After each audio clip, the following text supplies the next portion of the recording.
Hello, my beautiful friends, and happy Monday. The sun is shining, hopefully, wherever you are, and it is a good day. And I hope it's a good day for you. I feel like the world is kind of starting to return to normal, and I'm like so not sad about that. So I hope things are looking up where you're at and that you're finding a little bit of sense of normalcy in your daily routine and hopefully, if not, hopefully this connects, bring a little bit of extra joy to your life. And even if you are finding some awesomeness, hopefully it can still bring some extra joy into your life. So, my older sister is also my coach, and I love her, and she's fabulous. And she sends me gifts like every single month because I'm a coach with her, and as coaching buddies, she just rewards me every single time for hitting a certain achievement as a coach. And it got to the point where, I mean, it's been almost 3 years in a row now that she's been sending me gifts. And I do the same thing for my people because I love helping people who help people. And she got to this point where she was like, Bryn, like, what do you want? Because I'm just going to send you a gift every single month. So what do you want? And I told her, like, honestly, I just want books. Like, just send me books. And so she's just like, every single month, I just get a free book from her, essentially. And I love it. I love it. So the book that she gave me this month, it was for March, but it didn't come until now because, COVID life, is this book. And so many of my people, it's called Grace Not Perfection. And so many of my people, if you follow me on social media, if you're one of my coaches, you've heard me talk about this book before. But I just wanted to share with you some of the things that I've been reading about recently. And again, it's one of those weeks that this has nothing to do with nutrition, but at the same time, I feel like it has everything to do with nutrition. Because when we're in a good place mentally, then we're more prepared to take care of ourselves physically and nutritionally and all the things. And it's actually pretty fascinating. My husband just started 6 weeks of the work last week, and he decided, like, I've never gone all in on a program and on my nutrition. He's done 6 weeks of the work before, and he had rocking results with it, and he did not change a thing with his nutrition. And we did like a side by side of him, and like he's really never stuck to nutrition for longer than like 3 days. And he decided to go all in. He even printed himself out a little like point system and told himself if he got a certain amount of points that he'd get a reward. And I'm like, go babe, I'm so proud of you. But I don't even know where I was going with that. Oh, yes, I do. But we've noticed, like, because I've been trying really hard to be good with my nutrition, and he's been trying really hard to be good with his nutrition. Like, we have been so productive this last week. And we're both like, okay, kids are in bed, and let's just like snack a lot, right? Like, and we're both like super guilty of that. And we're not hungry, we're just bored, or it's just like a stress relief or whatever. And we've both been not doing that. And it was like crazy how much we actually got done last week at night when our kids were asleep. And she talks about that kind of a little bit in here, but her take on it wasn't just like nutritionally. She was talking about planning ahead. And this whole book is, I mean, you probably can guess from the title, Grace Not Perfection. It's all about allowing yourself to be imperfect and to forgive yourself for the mistakes that we constantly make all the time.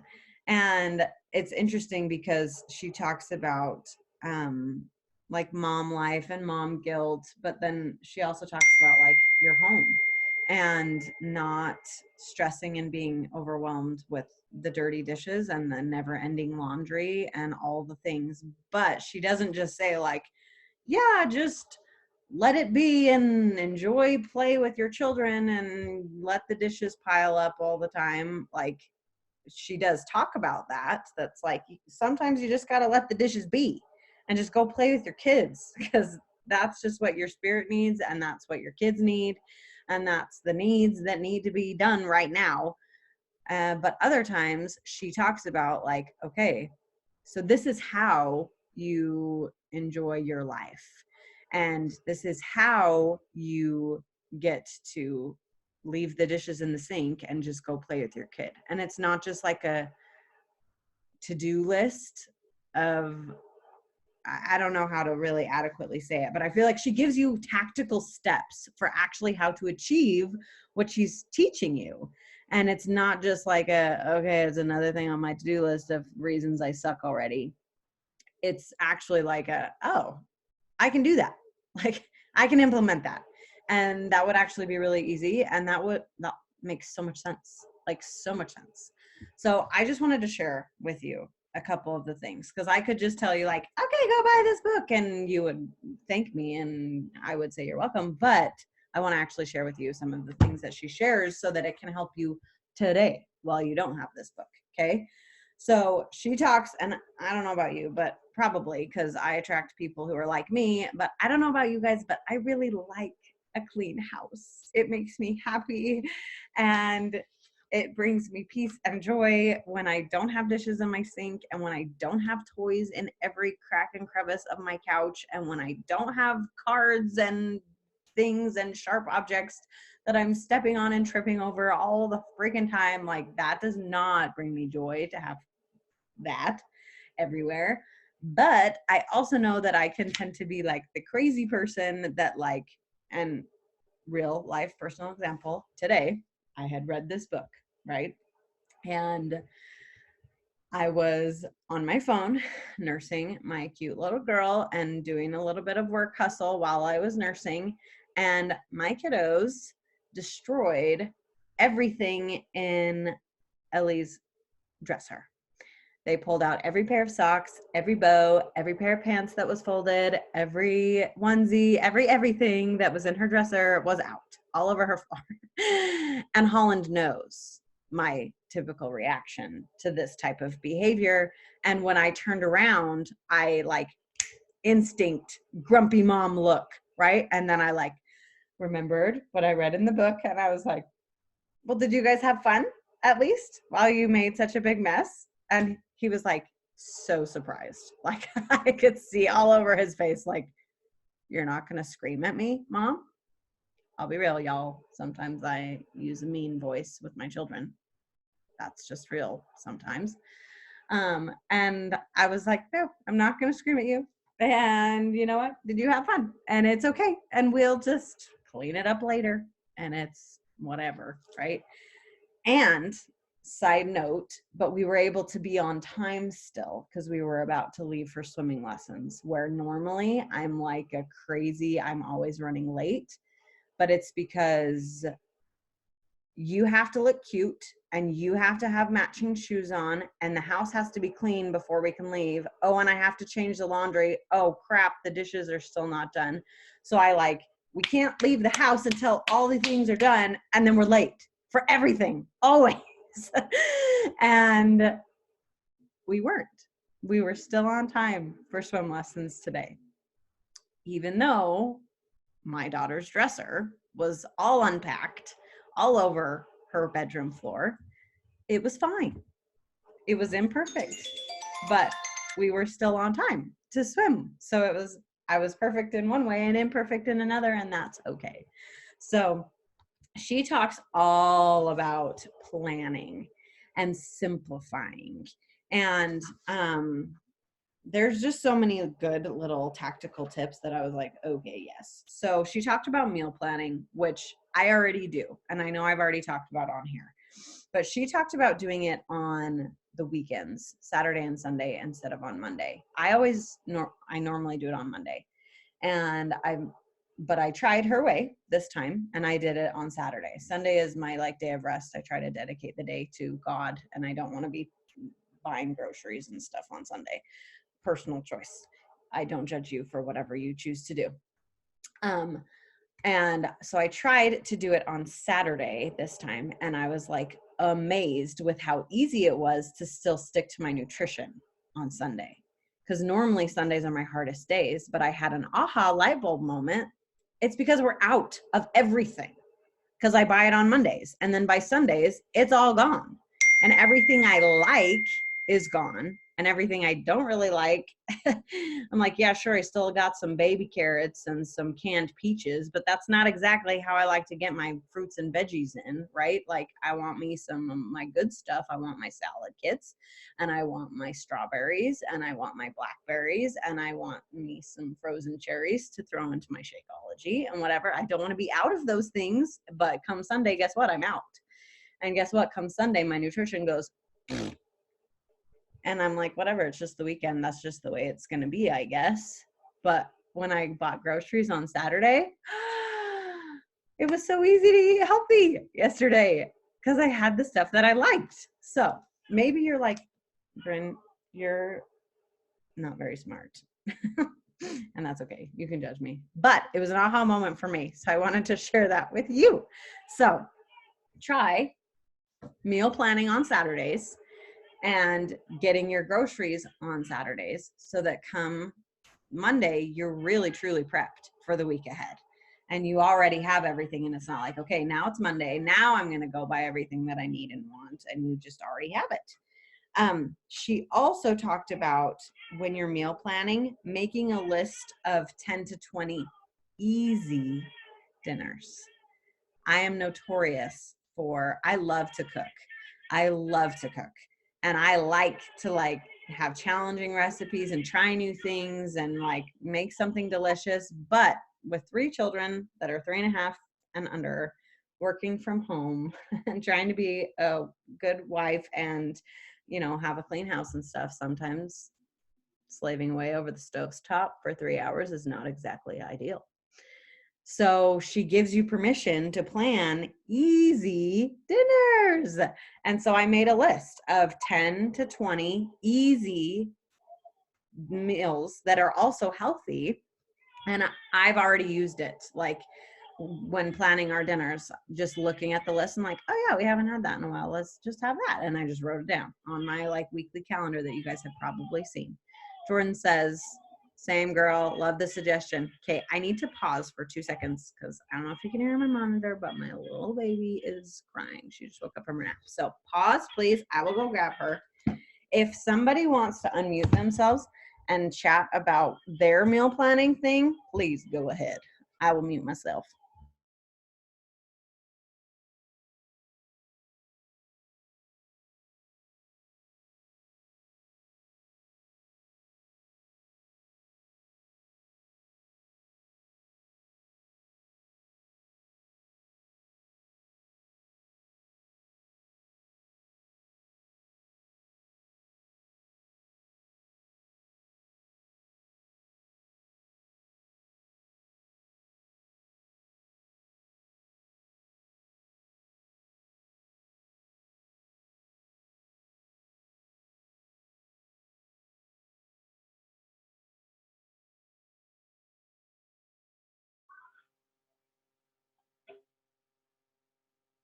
Hey, okay, so something I do for meal planning is I write everything down. I have to talk backwards to you guys. But I will write down my dinners and then all the things we like for dinner, and then for lunches and sides, and then all of our snack stuff. So then when I'm meal planning, I don't have to sit there and go, I have no idea what to do. I just look at the list, and it has all of these ideas of stuff we like, stuff we eat, stuff our kids will eat. That's been my favorite.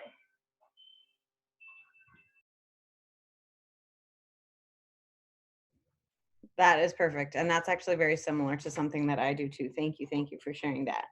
Okay, so the next thing sorry, does anybody else want to share? You can raise your hand in your video if you want, and we can unmute you. Okay, Laura wants to share. You go, girl. I'll pin your video. Okay, can you hear me? Good. So I do something similar, but we grocery shop pretty every 2 weeks. So I write out our dinners that we're gonna have, and then just to keep it simple, we always do the same, 2 things for breakfast every day, and then the same. Well, I do usually Shakeology for lunch. So does my husband, but for the kids, we just do basically they get 2 choices for breakfast or 2 choices for lunch, and then I plan out the dinners for 2 weeks. Just to try to keep it simple. I love that. That's a great idea. Yeah, we're pretty boring with our breakfasts and lunches. We have eggs in different varieties every single day. Sundays we have we let ourselves have like a treat day and do like German pancakes or French toast or whatever, things like that. And then my kids for lunch, I'm the same as Laura. I do like Shakeology with the salad kit for lunch. And my kids always, it's Katie want a hot dog, a quesadilla, peanut butter and jelly sandwich, chicken nuggets. It's like totally that like normal, not that good for you stuff, but it works for them and us. And a lot of times they ask for daily sunshine, which we just ran out yesterday because of lovely coronavirus and delayed shipping. But I also try to give them that at least once a day because they like it. And I'm like, heck, like you're getting some good stuff in you. I will not complain that you like this. So, okay. Does anybody else want to share before I move on to the next thing? Okay. I don't see anybody. So perfect. Okay. So the next thing she talked about is tidying up for a clean slate. And Blake and I are pretty good at this. But I will say we got lazy and we would just always, we always clean up in the evenings, and we've gotten better about like our kids are getting a little bit older and to the point where they can help us a little bit better. Our oldest is 3.5. And, so now we have them help us right before we start our bedtime routine and before they take a bath and we get in our pajamas and all the things. And they help us clean up the main room downstairs that is always the messiest, and upstairs in the playroom, because those are definitely the 2 messiest rooms in our house every single day. So, but after that, we always go downstairs, load the dishwasher, and let's be real, most of the time I still haven't even unloaded it from the day. So we need to unload it and reload it. And then by the time it's reloaded, there's like still extra dishes in the sink because of the day and whatever. So we did the dishes, but we're still not going to bed with an empty sink and all the things like, so that's what I mean when I say we've gotten a little lazy. So she talks about, cleaning the kitchen every day after dinner. And she talks about waking up and the sense of peace that it brought to her day. And so I decided to make sure every single day that our sink was empty when we went to sleep. And if that meant I had to hand wash a few dishes, heaven forbid, that's what I was going to do so that I could walk downstairs in the morning and see a beautiful kitchen sink. And I'll be real, we have the worst tile in the world when it comes to like hiding dirt. It's very pretty, but it's awful for like hiding messes from little children. And so I literally have to mop my floor every single day if I want my floors to look nice. And so I've started making that a part of my daily routine. And it's amazing how much easier and faster it is to clean it up every day versus like having to seriously scrub once a week and hating my life all 7 days because it looks like I haven't cleaned it in 10 years when really it's only been 3 days. So she talks about just cleaning the kitchen every day. And it's so much easier to clean a little bit every day versus having to clean a lot once a month or once a week or whatever. She also shared something that I had never heard before that I really liked. And she talks about, and she did it on Sunday afternoons, but you can do this really anytime. But I would suggest sometime on the weekend or Monday at the latest, but she would go around with an empty laundry basket and just put everything that was out of place in her laundry basket. So she just walks around filling this laundry basket with things and things and things and things that do not go there. And nope, that doesn't go there. Nope, that doesn't go there. This is on the counter. It doesn't go here. This is here. This doesn't go there. Whatever. Just every room in the house, going through, putting it in this laundry basket. And she's like, and I'll be real, sometimes I need more than one laundry basket. But then she goes to a big empty room and then she sorts the things and puts them into piles based on what room they need to go in. And then she puts it all away. And she says, like, I can't remember exactly where it is, but she said basically it saves her so much time rather than going to each room and cleaning up that room and getting distracted because, oh, I need to cut this thing for this child, or, oh, I forgot to do the dishes, or, oh my gosh, I'm starving and I'm just going to grab a banana real quick. And what was I doing? Oh yeah, I was cleaning up, right? I don't know if that's just me, but that's totally me. But just grab a basket, put all the things that don't go there in your basket. Okay, now go to a room, sort it out, put it away, ready, set, bada bing, bada boom, you're done. Okay. Love that. Love that. And then she ends it by saying, after you put it away, wipe off the countertops and sweep the floors and then light a candle. It always makes the room feel fresher.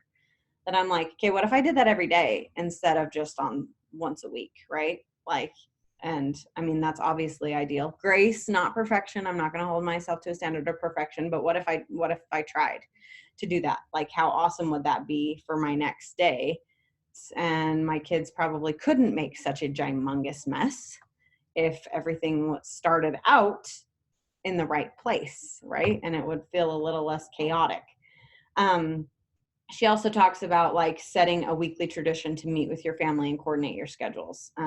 Make sure you mark any times that people won't be home for dinner or anytime you have plans. Make sure you schedule in date night because marriage should be a priority to you.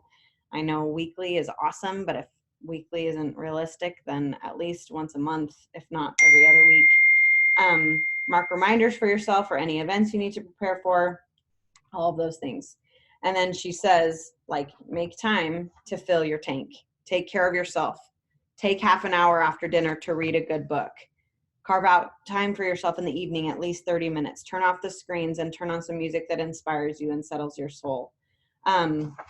So she also talked about, and I think it actually may have been in Gifts of Imperfection. That's the book I just finished. But she talked about like after dinner, like making it fun to clean up. It doesn't have to suck to clean up. Like have a playlist. I don't know about you, but we have an Alexa in our kitchen. I'm totally an Apple person, but I will have an Alexa until the day that I die or until the day that they stop making them for whatever reason.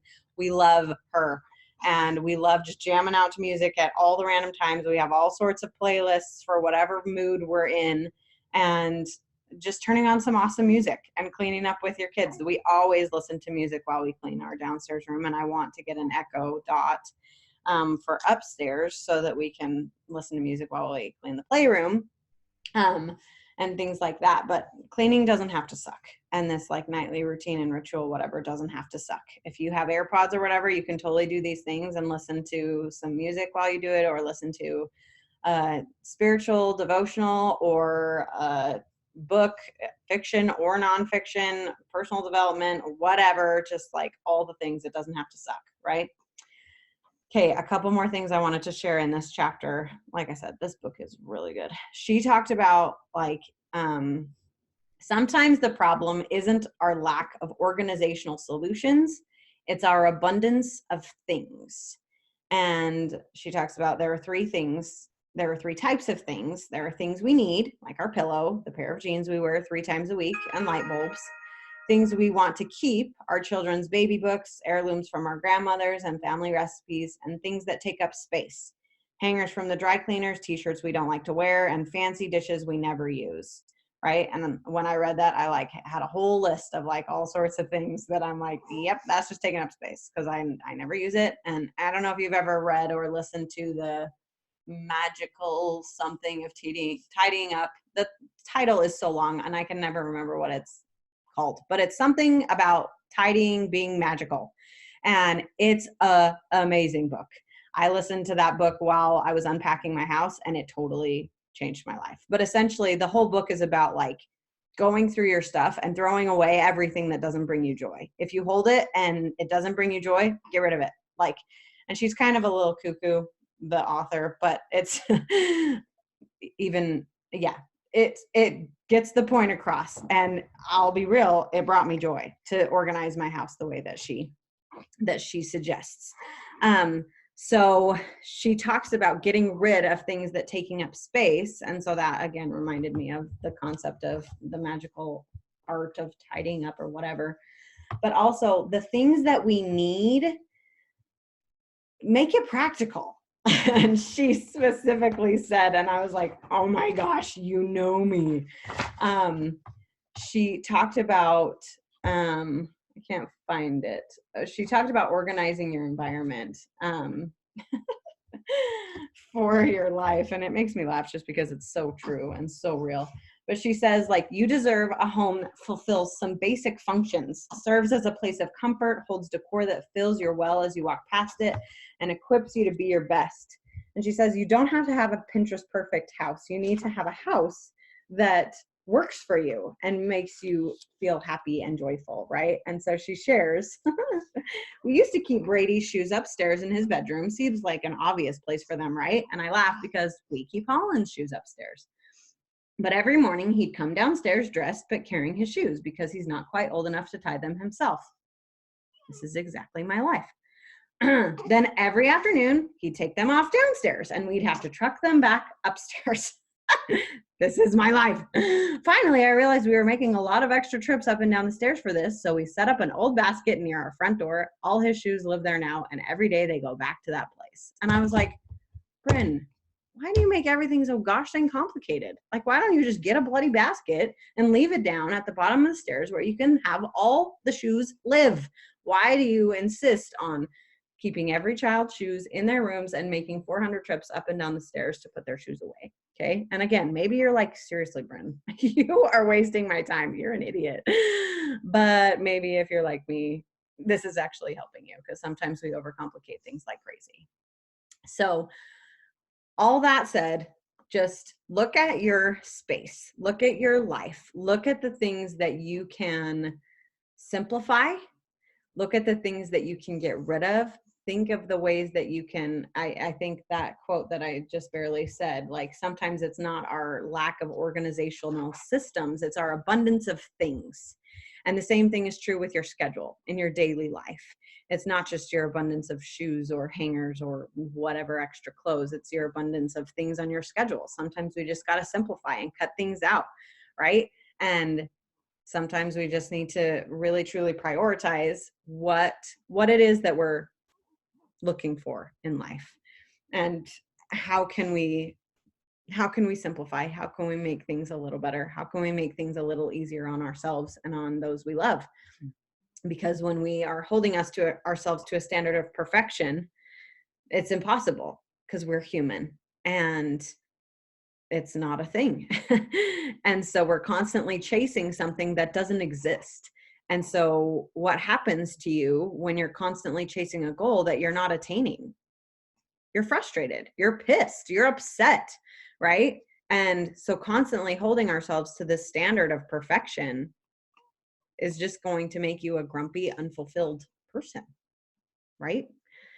So I created an affirmation and I wanted to share it with you, because sometimes I read these books and I'm like, okay, that's great. And I've learned so much, but how do I like make this stick in my life after I finished reading it? And my answer for that is always affirmations.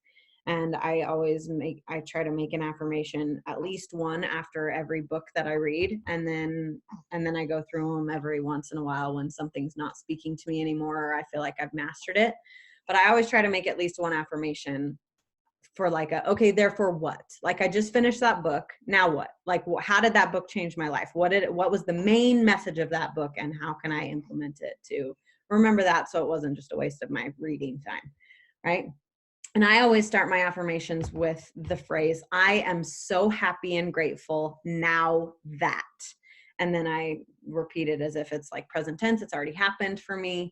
And I know I've shared it before on these nutrition bootcamp calls, but just in case you haven't heard it, the app that I use for my affirmations is called Think Up. I record my own voice reading the affirmations, and it puts it to music.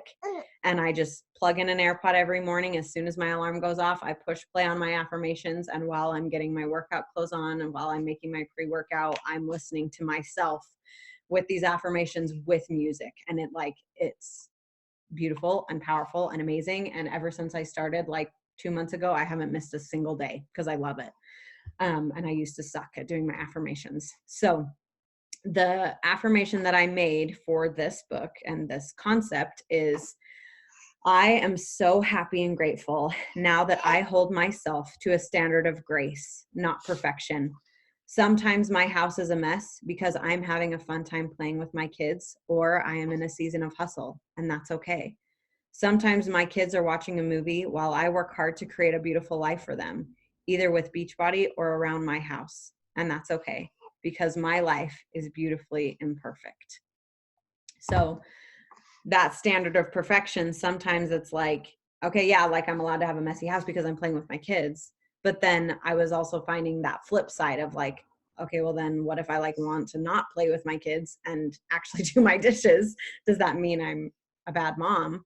Like, and I just decided like, no, I have to make an affirmation about that too. Like, it's okay if my kids hang out with themselves for 20 minutes while I unload the dishwasher, because that's important.